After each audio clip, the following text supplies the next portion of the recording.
নমস্কার দর্শক বন্ধুরা, রেস স্পোর্টসের পর্দায় আপনাদের সকলকে স্বাগত। এই মুহূর্তে আমরা রয়েছি যুবভারতী ক্রীড়াঙ্গনের ট্রেনিং গ্রাউন্ড 1-এ এবং এই ট্রেনিং গ্রাউন্ডে কিন্তু আজকে ইস্টবেঙ্গল তাদের কিন্তু অনুশীলন সারলো এবং সামনে কিন্তু তাদের রবিবার যুবভারতী ক্রীড়াঙ্গনে কিন্তু মোহামেডান স্পোর্টিংয়ের বিরুদ্ধে ডার্বি খেলতে মুখোমুখি হবে ইস্টবেঙ্গল ফুটবলাররা। এবং সেই ম্যাচে খেলতে নামার আগে কিন্তু জোর কদমে কোচ অস্কার বুজন তার দলের সকল ফুটবলারদেরকে নিয়ে কিন্তু অনুশীলন চালালেন। এবং আজকের অনুশীলনে সবথেকে বড় যেই বিষয়টা দেখার ছিল যে অনুশীলনের শেষে ফুটবলাররা যখন বেরিয়ে যাচ্ছিলেন সেই মুহূর্তে কিন্তু অসংখ্য পরিমাণ ইস্টবেঙ্গল সমর্থক কিন্তু এসেছিলেন আজকে। এবং তারা আজকে দলকে সমর্থন করতে নয়, দীর্ঘদিন ধরে যে দলের একটা খারাপ সময়ের মধ্যে দিয়ে চলছে, বেশ কিছু ম্যাচ ভালো ফুটবল খেলার পরেও পরবর্তী ম্যাচগুলোতে যখন ঘুরে দাঁড়ানোর সময় আসছে ইস্টবেঙ্গলের, সেই সময় কিন্তু ইস্টবেঙ্গলকে দেখা যাচ্ছে তারা খেই হারাচ্ছেন এবং ম্যাচ থেকে পয়েন্ট নষ্ট করছেন। এবং যবে থেকে আইএসএলে ইস্টবেঙ্গল পদার্পণ করেছে তারপর থেকে কিন্তু কোনো বছরও টপ 6-এ ইস্টবেঙ্গল দল কোয়ালিফাই করতে পারেনি। এবং সেই জন্য সমর্থকদের মধ্যে কিন্তু একটা বিরাট অংশের ক্ষোভ কিন্তু রয়েছে এবং যেই ক্ষোভটা তারা এতদিন সমাজ মাধ্যমে দেখাতেন, বিভিন্ন সোশ্যাল মিডিয়ার হ্যান্ডেলগুলোতে তাদের দেখা যেত নিজেদের ক্ষোভ উগড়ে দিতেন এবং সেই ক্ষোভ কিন্তু আজকে মাঠে দেখা গেল।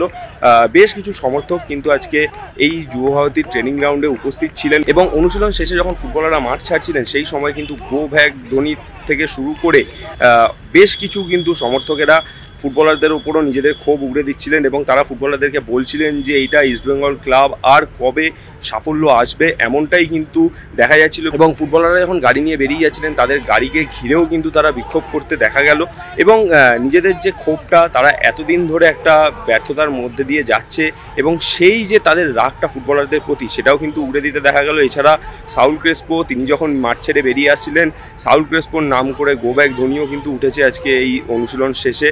এছাড়া শুধু ফুটবলার নয়, ক্লাব কর্তাদের নামেও কিন্তু গো ব্যাক ধ্বনি শোনা গেছে এবং ক্লাব কর্তাদের নামেও কিন্তু বিক্ষোভে ফেটে পড়েছেন সমর্থকেরা। এবং এই যেই জিনিসটা আজকে অনুশীলন শেষে সমর্থকদের যে বিক্ষোভটা হলো, এতে কিন্তু বলাই যায় যে আগামী রবিবার মোহামেডান স্পোর্টিংয়ের বিরুদ্ধে যে ডার্বিতে মুখোমুখি হবে ইস্টবেঙ্গল, তার আগে কিন্তু ফুটবলারদেরকে এই বিষয়টা কিন্তু ভীষণ চাপে রাখবে।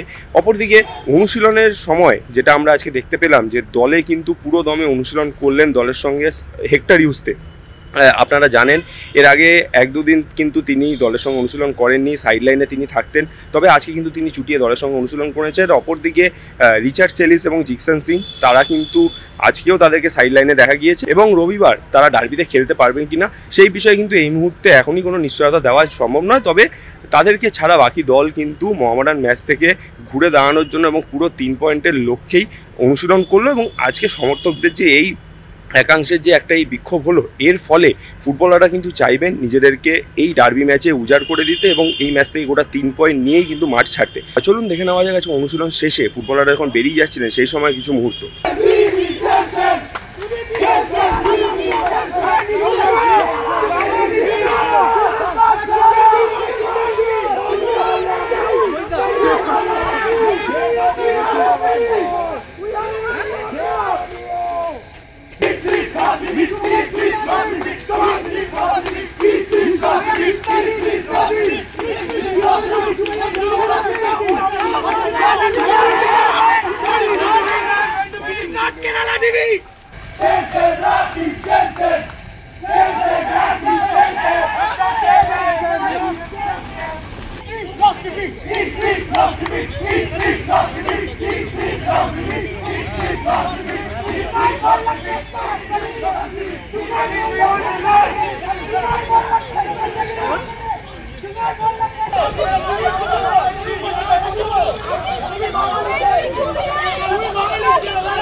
আর কতদিন আমরা কতদিন সহ্য করব?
যুব ভারতী থেকে সায়ন দে, রেস স্পোর্টস।